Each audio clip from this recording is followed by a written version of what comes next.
How to fix Instagram Notes color change not working. I'll show you 3 best working methods. So yeah, this is really easy. Let's get started. So our very first method is going to be updating. Yeah, for that, just go to the Play Store, search for Instagram, and update it if the update option is available, because updating Instagram can fix the problem if the feature depends on the app version. Otherwise, you'll need to follow the second method. Just remember, these are the best working methods I'm showing you. Now for the second method, open Instagram.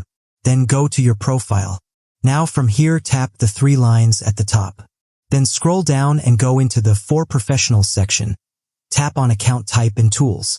Now at the top, tap on Switch to Professional Account. Then tap Next and hit the Switch to Professional Account button at the bottom.